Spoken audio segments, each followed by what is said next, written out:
Okay, can I start? Yes, you can begin. Thank you. Okay, good.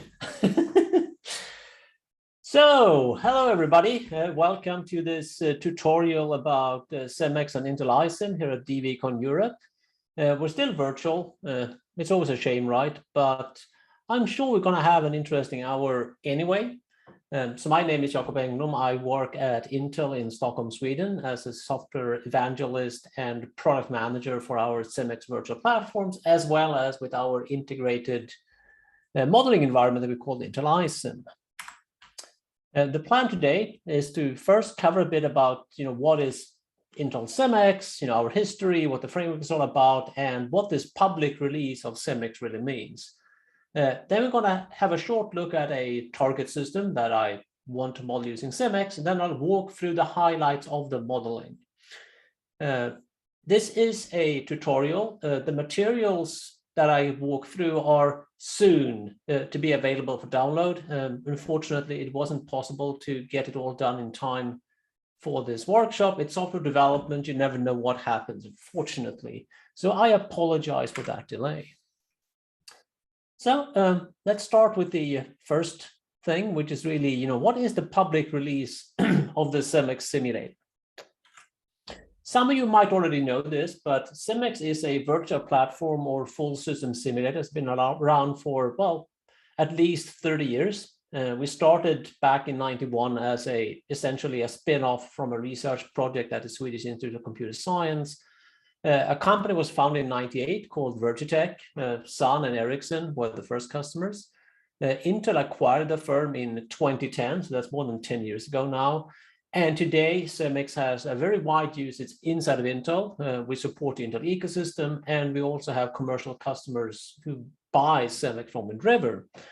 And what's new for 2021 is the fact that we actually have a public release of Simics, which makes it available for free to most people, especially if you're in academia or a hobbyist. The top level umbrella under which we release Simics is the Intel Integrated Simulation Infrastructure with Modeling, or Intel ISIM. So this is where we take not just Simics, but we also integrate Simics with models from our other simulation solutions, in particular the CA and Confluent, to build a single system where you can simulate not just the functional domain, which is a traditional domain of Simics and other, fast virtual platforms, but we also add the interfaces and example models for power, performance, and thermal, which means you can actually now simulate closed loop power management. And that's also coming out as a demo, in a demo capacity, hopefully in a few weeks' time, when the materials for this workshop are also made available at this location, which is our, vanity URL at the Software at Intel website. So the Simics public release is basically the complete standard Simics-based product, which means we have the core framework, we have all our documentation, the tutorials, training materials, and as I said, including what I'm going to go over in this workshop. It includes all our APIs. We have the model building tools, the extension building tools, a lot of source code examples. We ship a Simics Quick-Start Platform, the QSP, which is essentially a generic x86-based PC with the ability to use modern Intel cores. We have some server, Atom, and client cores included, which are newer than the platform itself. This thing ships with an open source UEFI, and it can also boot from an open source Slim bootloader setup. So you can download and build, functioning boot code for this platform. And then we can run, Windows and Linux and most real-time operating systems on top of this, because this is basically a solid generic PC model with PCIe and USB and, everything you would expect from a PC, or if you're an operating system, everything you would expect from a PC. And you can configure this. You can change sizes of memory, number of cores, the types of the cores. You can also extend it by adding in more PCI cards, attaching stuff to USB, for example. A notable thing is that the Eclipse UI, which is being retired, is not part of this release. So instead, we initially run from the command line, and future releases will contain, future Simics graphical user interfaces. Access and user community. So first of all, this is a free release. I mean, there's a click-through license. There's no registration. There's no runtime license. I mean, there's none of this hassle which we had in the past, right? I mean, when I started doing Simics 20 years ago, we had a free academic program, and that was all about give me your LM, FlexLM host ID, and I'm going to cut you a license. It's going to be valid for a year, and it was a royal pain to manage. So now this new version of public Simics is perfectly free. Just download and use it. I mean, no limitations at all in terms of traditional runtime checks. So who are the user communities? First of all, we have the open source community. We have provided a few drops of future instruction sets with this in coordination with our Linux developers at Intel. So we will use this to push out execution modes and instruction sets before they become part of the documented or shipping silicon inside essentially an industrial strength virtual platform. For academia, this is free for research and teaching applications. And the hope here is that you can leverage the fact that we have a very strong framework and a good set of system level models available, which are, so to speak, real models. And this really brings to me, this brings new opportunities to what you can do compared to existing open source simulation solutions. If you're a commercial customer, right now the license essentially says you're allowed to use Simics to model your own systems as long as they include some kind of Intel hardware in the final system. Hopefully we can open this up a bit more to make teaching and essentially evaluation of the technology possible under these license agreements, but this is not yet executed on.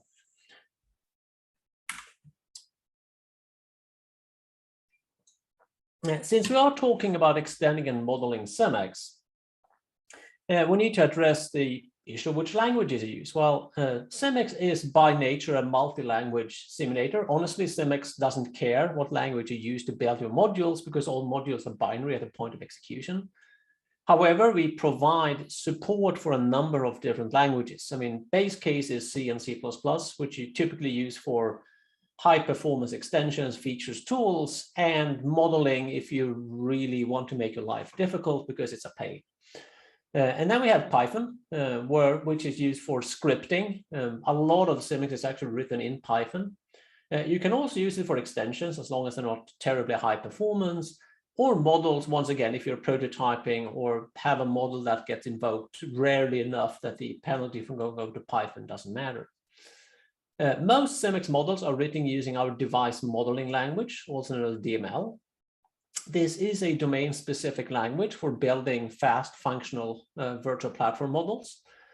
We are also working on opening that up a bit more. I mean, when you get Simics, you get DML, but we also hope to be able to open up the compiler itself so that you can actually use this as a basis for, especially for research and teaching, because this is a industry proven way to build fast functional virtual platform models that I honestly think is the best system available for that purpose.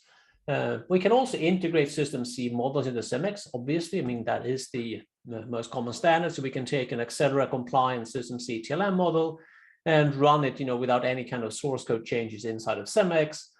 We can even actually put multiple different system C models on different threads if we want to inside of the Simics simulator, provided you fulfill some minor constraints on that. But as far as Simics is concerned, everything is just a binary, and you can write these things in any language you like, as long as you can link to the underlying C API. Okay, so how do you get this? Another shortcut URL, if you go to softwareintel.com/Simics simulator, you get straight to the Simics page. On that page, there's a download button. That will take you over to the Intel Registration Center, where you can download two files right now.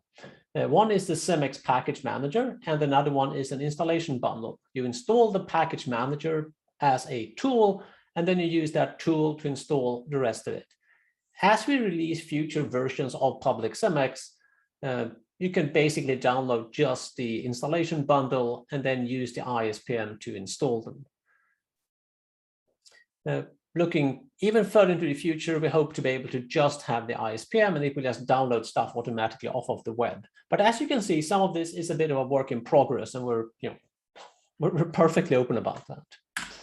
So once you run through the ISPM, it will install Simics and it will set up what's known as a Simics project. And a Simics project is essentially a directory that's used to run Simics. It holds your custom models, it holds your custom scripts, it has a bunch of tools in the bin directories. It's kind of a way to just make the whole functionality of Simics easily accessible in one place in your file system.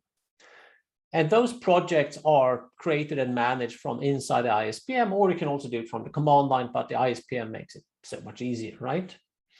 If you just want to see Simics run, you can click the Launch Demo button. If you want to read the documentation, you press the Read the Documentation button from here. And typically, you then press the little shell button to get out to a shell from where you can actually run Simics for real. Once it's released, the workshop materials will be found in your project. So you look at the doc directory in your project, and there's you're going to find both a workshop 1 and a workshop 2. Workshop 1 was released this summer for the SAMOS conference. It's all about cache modeling and using Simics to understand software, while this workshop 2 is about building models and how you can use Simics to essentially build up an accelerator model from scratch. We also have the Simics new user labs and some model building labs there as well, in addition to all the materials which are in the regular Simics documentation for getting started. So in this tutorial, what is it that we're actually modeling? Well, the idea is that we want to build a PCI Express attached accelerator, which we add to this generic quick start platform I talked about before. What it does is really not very important, because the purpose here is to show this is how you build up an accelerator from multiple parts in Simics.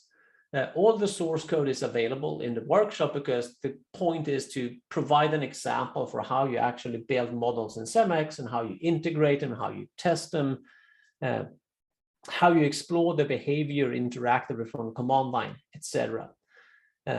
So what's behind the scenes here is essentially a long series of little exercises, I guess, for lack of a better word, which you can go through and kind of learn how Simics models work in general. This accelerator is attached to a PCI Express, which means you need a software stack to drive it from the target system, and that's already provided. In a way, in this exercise, we assume that the software stack is given and fixed. That means there's no need to change or explore it. But you build the model that makes this software happy.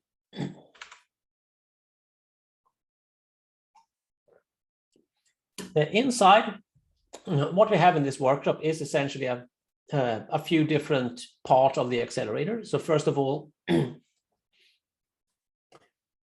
we have a PCI Express interface that points to the outside. We have the configuration registers, we have MSIX interrupts being sent out, and we have two special bar block address registers mapped. One is for the control registers of all the component devices, and one is for the local memory inside the accelerator. We then have a control block or control unit. That one takes care of the external communication. It handles the PCI Express parts. And it also controls all the compute units inside the accelerator using a set of internal control signals. In order to make this more graphically appealing, we also bolted on a display engine, which is a bit fake, but it's a lot easier and more interesting to drive a graphics device from inside of hardware than just write a program on the target system that would draw this on the screen from Linux. So it's in there because it's an interesting example as well. So if you're looking at a system like this, right, we have this subsystem idea. So what does this actually mean, right? I mean, in the real world, what you would do with this would be to say, okay, we have this upcoming hardware design. So let's use the virtual platform to, bring it up, build the software stack, validate the software stack, and hopefully early on, you can also use this to validate the ideas you have for how to make this programmable. I mean, do you have good registers? Does it make sense if I start an operation a certain way, how can I detect the completion? Is this nice towards software? Do we need to adjust? I mean, you can use this for both architecture exploration, and then once the programming interface is fixed, you'll use it for software bring up and validating the software, so that once the silicon arrives, you have the software stack in place. And you can also use this to do some rough performance estimation. In this case, you can see what happens if I parallelize, right? I mean, it's possible to have multiple compute units. Is that a meaningful thing to do? What happens if we vary the throughput of these compute units, if we make them really slow versus if we make them really fast? I mean, how much does that actually affect overall system performance? And you can do this running, within an actual software stack, because honestly, hacking up a PCI device driver isn't all that much work. And then you put up a simple application on top of that. And this means you actually get to see the effect of the whole stack on the performance, and not just, a synthetic example case.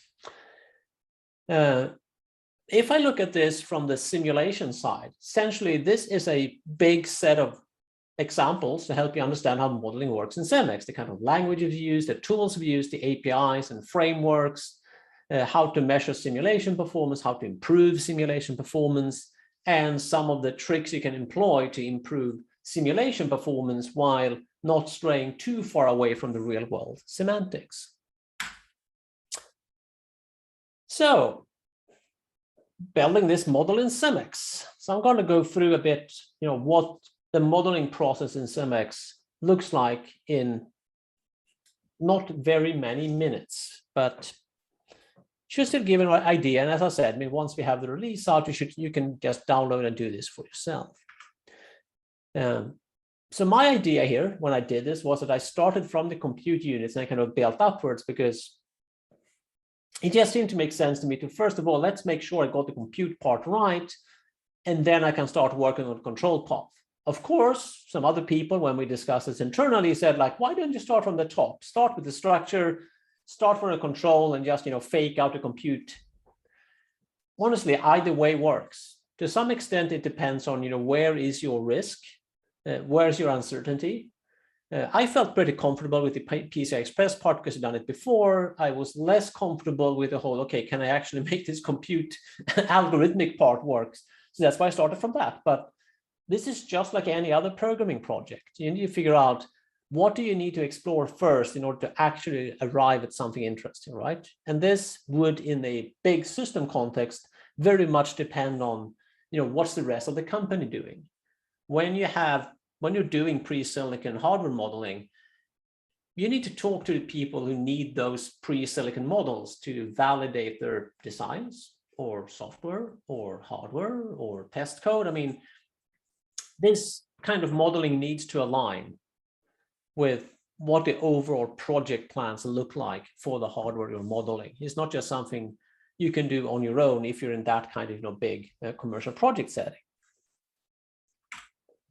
So the compute accelerator unit. So this is the core functionality of this Mandelbrot compute thing. Roughly speaking, I consider the compute unit is a single Simics device model. It takes memory operations to access control registers. There are only two of them. One is the address of the descriptor, and another one is a status register. It can do DMA to local memory, so it has a pointer to the local memory to read the descriptor and dump the results. It gets a signal to start working from the outside, and once it's done its work, it sends back a completion signal to the control unit. And once the control unit has seen all the completions and the software has told it, okay, let's clear everything, well, we send the clear done signal back down to the compute unit, which then clears its done state and says, like, okay, ready to do another operation. There's also some configuration. You can configure the amount of time it takes to compute the value for a single pixel. So this is a very rough throughput estimate. You can set it like at 100. The default is 100 megapixels per second. But it's completely free. I mean, this is just an attribute you can set at any point in time. Just tell the device, look, this is the current speed of your operation. Let's see what happens. And we also have a notifier in place, which essentially means that once a compute is done, in addition to kind of doing it the official way and calling out to the control unit, there's also a notifier, just as a broadcast signal screaming to the rest of the simulator. Howdy, I'm done here. So if you want to stop when that happens or attach some kind of scripting to it, you have that ability inside the Simics framework. Inside the device model, you have the descriptor layout. You have the control logic, which isn't that much, but it's there. And you also have the Mandelbrot compute code, which is nicely encapsulated, because later I want to put it in a thread to run it. And this is all modeled in DML. So controlled registers are modeled using a DML bank, which is essentially a declaration of register bank. I'll show you code in a second. Outbound connections are implemented using what we call the connect concept in DML, which essentially tells the model that, okay, you have a pointer, i.e. the name of another object. Inbound signals are modeled using ports, which are named inbound ports. And I'm using an attribute for the configuration, and they notify, as I said before, for the notification of done. So this is what it starts to look like. So this is DML code, just a few extracts. I mean, the real model is a wee bit bigger, as you might imagine. So first of all, on the left-hand side, it's worth pointing out that we have names and documentation for everything in Simics, right? I mean, you're supposed to provide both a short and long description of every device model. And then, of course, we have things like imports and log groups. I mean, type defs. I mean, all languages need these things to get the job done. On the right-hand side, it starts to get interesting. So this is what a very simple register bank looks like in DML. So we do bank CTRL, which means declare a bank of registers known as control. And then you declare the register inside of it. And one of the registers in turn have bit fields. And typically, these would be generated from some kind of machine-readable description. I mean, every significant user of Simics has built some kind of machinery to spit these out from whatever their in-house favorite format happens to be this year. And typically, what you also do is that when you do that kind of generation, you also create a set of templates to describe, what each field or register does based on standard behaviors. So in this case, you can see these is write, is read only, is reserved. These essentially tell the DML compiler to apply a certain template. You can apply any number of templates to anything in DML, which means that we can kind of bundle up things like the behavior of a read-only register or field is just bundled up in the read-only template. And it will essentially say, if you try to write, it will say, no, can't do. And if you read it, it reads the value. And if you also want to actually provide an initial value, well, you say it's read-only and init, and you provide a new init code for it. So this is a very powerful part of the DML language, is kind of bundling things up in templates. You can also see the connect called local memory. So this essentially tells the model that local memory is a memory space, which you have the name of, and then you call into it to read and write memory.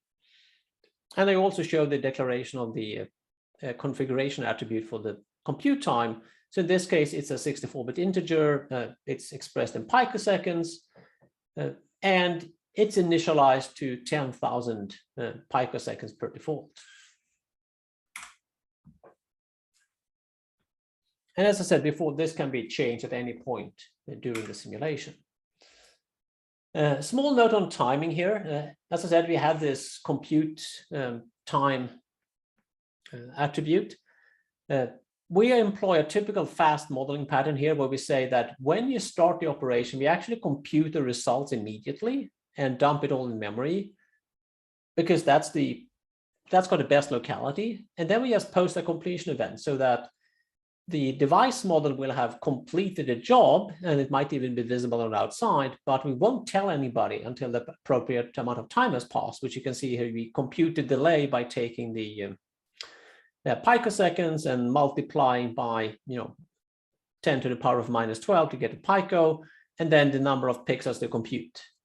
And then we just do an after, and that means that once that amount of time has passed, we call this other callback, and that callback in turn raises all the flags, calls out and tell, Heidi, I'm done, raises the completion signal, etc. And this is a typical design we employ, usually for fast functional virtual platforms, because this is the lowest overhead way, I would say, of doing this. I mean, if you're concerned that the results, so to speak, leak out, well, you can do it the other way around and just update memory later on. But there's a big point to actually doing the compute early on, and that is it's a lot easier to parallelize in a separate thread in the simulator because you start working immediately. Another thing you can see here is a few log statements, and this is very typical for Simics models. We are piling in log statements because we want to be able to understand what goes on, especially since we have all these separate objects, they talk to each other. And in my experience, the best way to do that is to have good logging in your models. And logging is, pretty cheap, to be honest. So the first thing we do in the workshop is to test this compute unit interactively. So what happens here is that we use a bit of Python scripting to create a very small system setup, one compute unit, actual memory, a memory map, because in Simics we always use memory maps to get to memory. And then we also have a clock source to get time, because we need something to provide time. There is no global time in Simics. Everything is attached to specific clock units, because in that way we can build a high performance simulator. And then it's just a matter of exploring this from the command line. I mean, all you do is that you sit at the command line and create descriptors, poke registers, call into the model to actually have it start work, because there's no problem in calling an interface of an object straight from the command line. So this is what it looks like. There's a lot more code here, right? But left-hand side, this is the Python code that essentially creates the setup. So this is a fairly typical way of doing it. You use what's called pre-conf objects, where you declare the name of the object and the class it comes from, and then you set some configuration attributes, and then you just accumulate these objects, and then in the end you just do sim add configuration, and now we add these things to the configuration. And this can be done at any point in time, right? I mean, there's no setup phase, so to speak, in Simics, so you can just bolt things into the simulation anytime you like. So typically what you would do would be to start an empty Simics session. You would run this Python file, which would create an object for you. Then you would run another Python file from Simics command line, which would create functions, which you can use like this, create m compute descript you see on the right-hand side, check the local memory, raise the log level, set up the address so that the compute unit knows where to find the descriptor memory. And finally, raise and lower the start signal in order to get the device going. So this essentially means that you are interacting with your device model, from the command line in a completely interactive way. I mean, there's no, you don't need any other objects, right? You can just call into these things. You can just throw operations at it, so to speak, out of the blue, and that just works just fine. If you want it to look as if an operation comes from a certain other device, you can do that too. And then you run for a bit of time, then you check the results. So this is pretty typical interactive exploration. And I often do this when I create a new device model, just to kind of get a feel for, did I get this roughly right? And does this, user interface of the device feel reasonable? Because writing these kinds of things at the command line is a very good way to prototype the software interface, because you're basically driving it using the software interface. It's just that you do that with named register writes from the command line instead of doing it from software using offsets and bitmap. And this also gets turned to unit testing, right? I mean, the previous steps where you kind of go around and explore the device are obviously the start of a unit test, right? So what you do next, you take this whole setup, you make that into a unit test, which means you run Python code that creates this small system, and then you turn the command line interactions into a Python language test case. And when we add things like expect equal and expect log and expect different to make this self-testing, package that up, and every time you make a change to the device, you can just rerun this unit test case and it will check, whether your device still works as it was supposed to do. And what you typically do with these unit tests is that if you do this right, you actually have an executable expression of the external requirements on the model. It's very important to note that we are not testing the device model by calling functions inside the code. The code of the device model is a binary opaque blob at this point in time. All we're doing is exercising the external interface just like other devices would, because we really can't go around peeking into the code of a device model, because that would kind of make your environment depend on how things are coded and what language are used. And that's extremely non-portable. So what you really want to do is to have a system where everything is just opaque, and we have standardized external binary interfaces for everything. You can ship a binary to anybody, and they can, instantiate that inside their system and start talking to it, right? I mean, that's the Simics philosophy in terms of modeling. Next step is prototyping the visualization. So once again, instead of actually building a device model and doing the full thing, I just built a Python script. And that Python script is the world's, it's incredibly slow, let's put it that way. It goes through, picks up the results from memory, 2 bytes at a time, no attempt to make anything optimal, does statistics over the whole thing, puts all the pixels into a Python list, which we then iterate over to change each pixel to a color. And then we iterate pixel by pixel and poke the poor graphics console with pixel by pixel updates, which is also very inefficient. But point is, at this point in time, the only interesting thing is to, as quickly as possible, get to a picture. And this also makes it much easier to explore things like, how do you color things, right? Now I have a Python function that's responsible for converting a Mandelbrot iteration count into a color. Well, all I do is I change the definition of that function, and I reload a Python file on the command line and rerun my visualization function, and I can try different things. I mean, there's no need to even recompile. I can stay within the same interactive session, just keep iterating in Python. So we're doing a lot of Python, I guess, is the takeaway from that. Because once again, I mean, the graphics console is a Simics object. It has an interface. I can call that interface from the command line using inline Python. Next up, so in this case, I have a compute unit. I'm pretty sure it's doing the right thing. I have an idea that the results look good. Next step is obviously to build up the control unit, whose job it is to, control multiple compute units. So in this case, once again, we have the inbound interface for memory operation for the control registers. We have a global outbound completion signal, which is basically an interrupt to whatever higher level there is, plus of course the MSIX interrupts from PCI. If you want to use it on PCI, you can also use this without PCI, because if you don't use the PCI functionality, it's harmless. And then we have n number of signals to the compute unit, which is the inverse of what you had in the compute unit itself. So you have a start signal out, you have a completion signal back, and then you have a clear done signal back down to the compute unit. And just like before, we can configure the number of active units using an attribute. So it's a configuration thing. And we also have a notified done thing to ask the control unit to tell us when everything is done.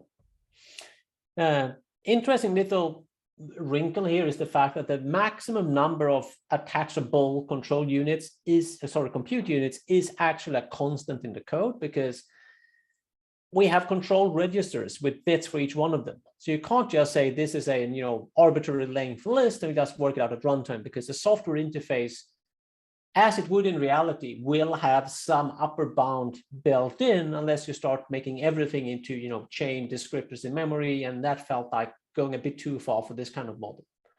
Which means there's an upper bound, which is like the hardware capacity limitation, and then in each instance I can create more or less of these compute units. So an actual implementation might just have 2 of them, but I still have 8 bits in the control registers. I just have to make sure that if somebody touches these non-used bits, we issue a warning.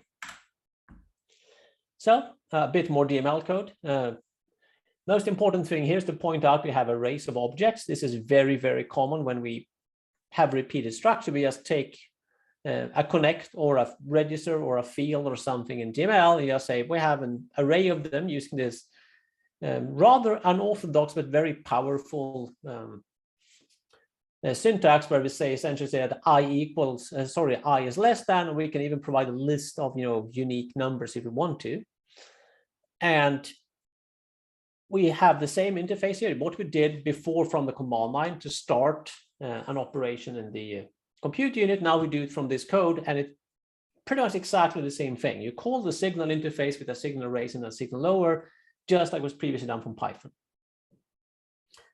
Another thing I want to just point out here is the fact that we expect models to have loads of specification violation messages. So if software does something that is not according to spec, the model is supposed to warn about it. I think that's a key value of a good virtual platform model, that you actually complain when software is doing stuff it isn't supposed to do.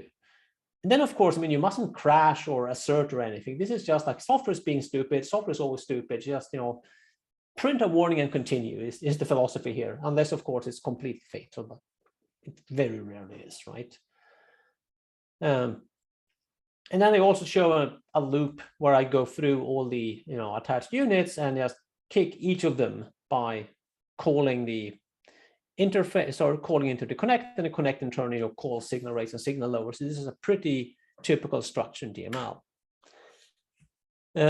At this point in time, it's time to go hierarchical. The first example, I just kind of put everything at top level in the Simics namespace, which is fine if you got 5 objects. Now we have up to 8 compute units, plus a clock, plus memory, plus a graphics console. It's like, okay, enough stuff. Let's make this into a naming hierarchy. So what we do now is similar code as before, right? I'm using pre-conf objects, but now I'm kind of digging everything down into a namespace so that I can create multiple accelerators side by side. And it all just looks a bit cleaner, right? The names get slightly longer, but the names are a lot cleaner. And as you can see on the right-hand side, the object tree for 4 compute units, it's still pretty reasonable. And if you look at the ports down on the control unit, it has 8 done ports, because that is what is told about this, hardware constant to max. So you have all these 8 ports available, but I only call into 4 of them. It's also worth pointing out that in Simics,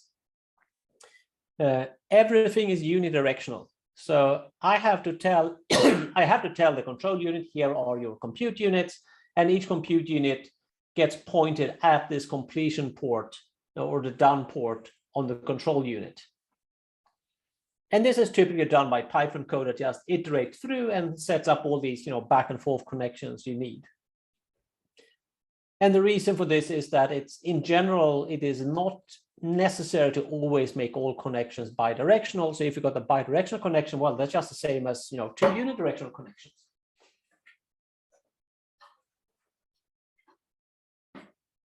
And it also means like that multiple outbound connections in a model can all point at the same inbound port, because there is no necessity to actually make a connect and a port line up 1-to-1. It's perfectly possible to have a many-to-one connect as well. Quickly testing this guy from the command line, same as before. We call a function, create a number of objects, create a descriptor, and then we might just ask 1 compute unit, or if we want to prototype the parallelism, we would create multiple compute descriptors, give each to one of the compute units, and then we would use the control unit to kick everything off. So you can essentially prototype the parallel software here. When it comes to unit testing, now there's a change of pace, right? For the unit testing of the compute unit, I just took the example interactive test case because it was so incredibly basic. It had memory, a clock, and a memory map, which is all kind of fundamental in a sense. Here, when it's time to unit test a control unit, I actually don't use a compute unit, because the compute unit if I had that in the loop, it would mean I would have to build both the compute and control unit, test control unit. And it would also mean that any common misunderstanding of the interface between these two models wouldn't be captured, right? So instead, I built a unit test for the control unit by having external stubs that receive signals and send signals back in to the control unit. So in this way, the test cases for the control unit actually express the design, and it is not really depending on any other implementation. You could, in theory, have multiple different implementations of the compute unit all attached to the same control unit, because the interconnect interface has been raised up one level and refined as test cases. So at this point, we're kind of skipping a lot of steps.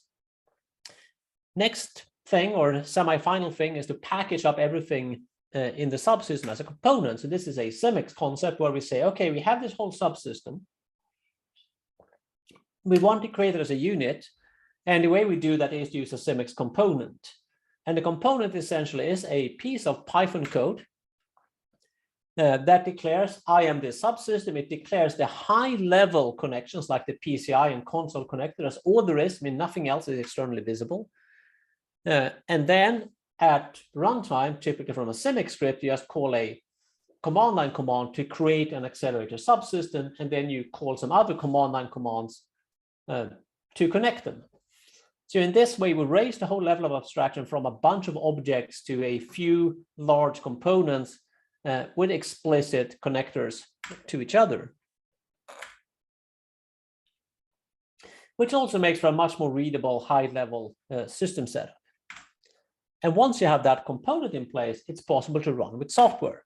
So this is what the final result looks like. Here's a screenshot out of this using the ready-to-use software from the workshop. And of course, I mean, in practice, I actually built the model first and then I wrote the software stack, but never mind. I mean, I was just trying to mimic to build something interesting, and quite often you would do that, right? You would build a model and use the model to build the software. And then I promised to talk a bit about threading. So what we can do here is that we have these multiple compute units. Each of them are doing a bit of work on their own, right? And that can be done in parallel, right? So what we did in order to try to see if we could speed up the simulation was to take just the compute code and put that on a thread. So what we would do, we don't put the whole compute unit on a thread, right? Only the compute job is farmed out to a worker thread in Simics. And Simics has built-in mechanisms for just throwing things on the worker threads. And all you need to do then is to make sure that when you write the results back to memory, you put a proper check on that access so that you actually lock the memory so nobody else does it.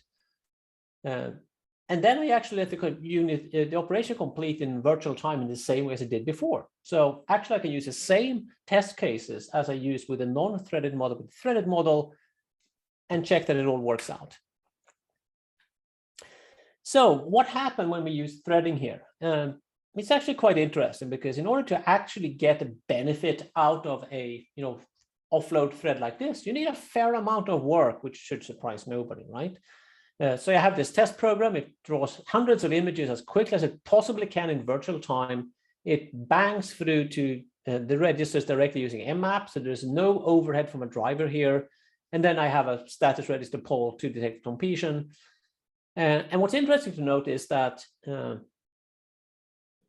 when you add more compute units, the amount of time it takes in virtual time, i.e. time simulated time, is almost linearly reduced, because almost all the work or almost all the time is spent actually computing when you have a lightweight test case like this. Threading the model doesn't affect the virtual execution time, because that was quite intentional. And of course, making pixel compute faster also speeds things up. On the other hand, on the host, as you use more compute units, the virtual time goes down, which also reduces the host compute time, since the polling loop is shorter. And the polling loop is actually quite a significant overhead here, because you have the CPU sitting here, boom, boom, boom, boom, boom, reading a register. But even so, if you have an 8-way parallel setup, adding threading to the model still sped up execution, in my case, on my machine for a particular use case, by about 3x. And that number seems to vary up and down quite a bit depending on just how much work you give to the model. The number of pixels, the number of maximum iterations matters enormously for the kind of speed up you see. And that was it. I believe it's a quarter past the hour, and it's time for questions and comments.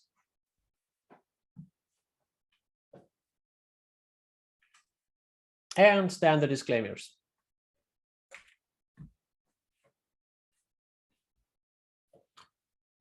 So, would we be able to see any questions here? Can people unmute? So what's the format now? Yes, they can either put questions in the chat or they can raise their hand to be unmuted. Okay.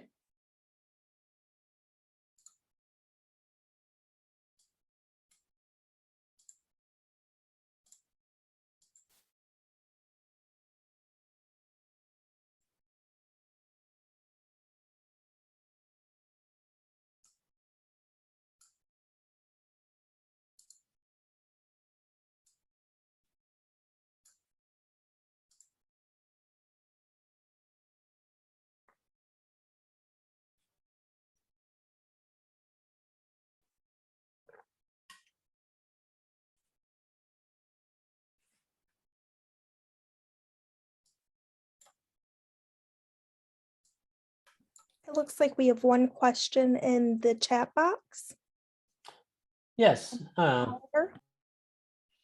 Very good question from Oliver Bell. He says, what do you recommend next for people to try this out? And right now, the recommendation is to check back on our website in a couple of weeks' time to see if we actually got these materials out, because that's going to be a fairly major release of the fairly major update to our public Simics release, which hopefully will also contain the first release of ISIM with the power and firmware model. So there's a lot of fun stuff there, especially I would say for university context. Yeah, okay. And Martin Barnasconi asks, how can you explain how System C model can be reused in this environment? Well, what we have here, and this is a very good question, we actually have a DVCon 2018 talk about it, if I'm not mistaken, or maybe it was even 2016. So in any way, Simics, as we said, is a binary module simulator. So in order to use System C models in Simics, what we need to do is to essentially turn them into Simics binaries.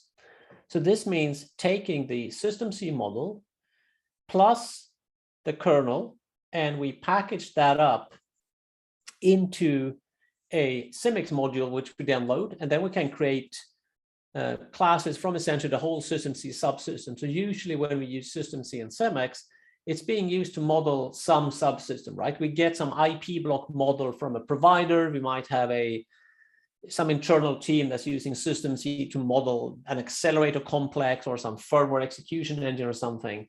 And then we would take that complete subsystem, we would package that up in a Simics module, and then we would generate an adapter with a set of gaskets that would allow this thing to connect to the Simics level interfaces. So we use Simics interfaces to connect everything together, and then we have a mapping stage that kind of passes that into System C. And you can actually have multiple separate System C islands, each of them conceptually have their own kernel. I mean, there's a big technical asterisk here, but in practice, that's how you can think about it. So we don't need to worry about things like different compiler versions. We can have, different System C versions and different subsystems. You can use different C++ compilers, whatever, as long as you make sure that you ship this, Simics binary, because that just encapsulates everything. And the interface we have by default is Accelerator System C compliant. So if your System C model runs on a plain Accelerator kernel, it will run in Simics. And then we have a question from Hatchemi at GraphCorp. First of all, can simulations run in a reasonable amount of time? And does it require powerful machines to run, or can it run on a personal machine? That's the classic question where I always have to say it depends. So typically, yes, we can run interesting size simulations with loads of processors and software running in reasonable amount of time. Slowdown generally sits somewhere between, I would say, 1x and 10x, depending on, once again, what you're simulating, etc., which is typically fast enough for most people if we talk about a fast functional model, right? Powerful machine, yes, please.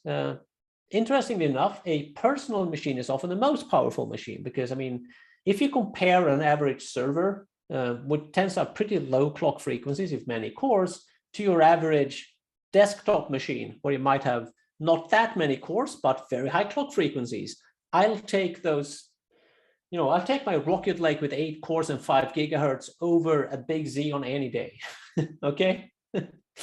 You want megahertz. That's megahertz and a fast memory interface and large caches, right? It's very much like a gaming machine. If you want to do loads of simulation at once, yes, you can scale out across a server, but that's kind of a different use case. And then we have a follow-up from Hashimi, which says, is Simics useful for simulating scale-out systems of hundreds of chips directly or switch to a PCI Express, IO, or Ethernet?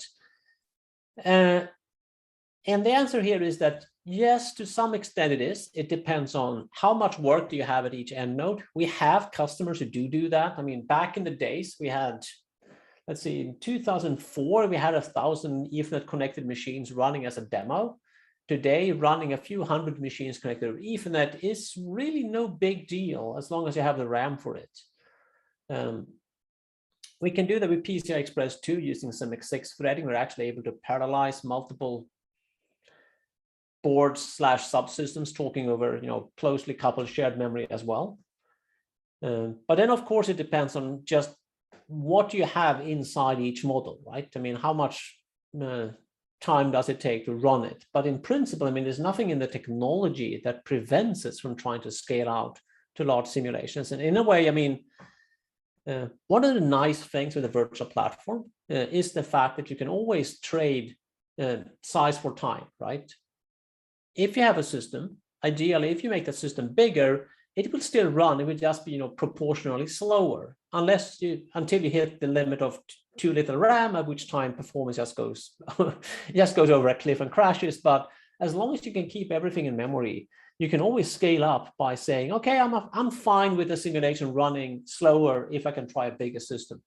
So it becomes a very nice kind of flexible, you get this very nice flexible scaling behavior when we're looking at large system simulations.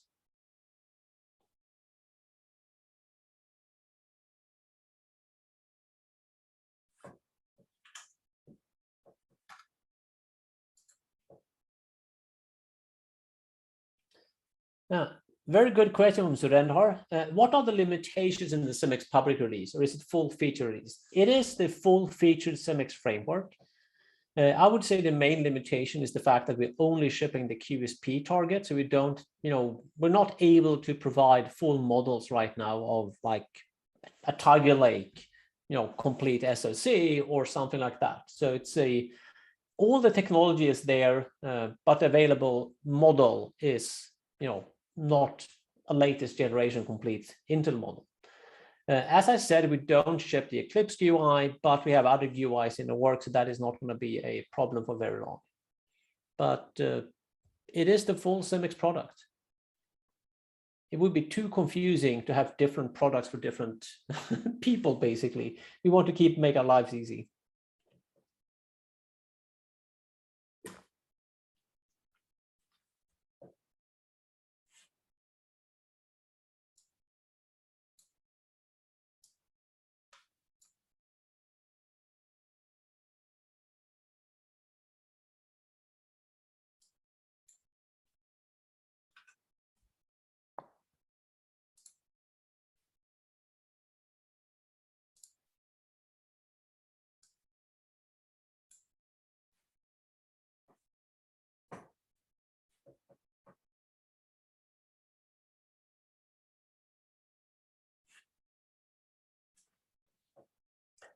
Any other questions, or should we use a couple of minutes to get ready for the next speaker?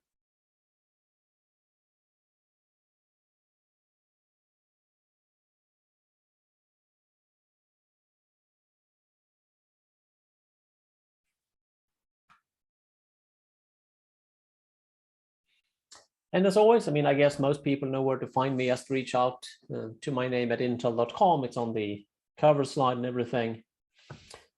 If you've got any more questions, because I'm sure you might have that, just don't want to ask in a public forum. So let's take a short break and get back for the next talk.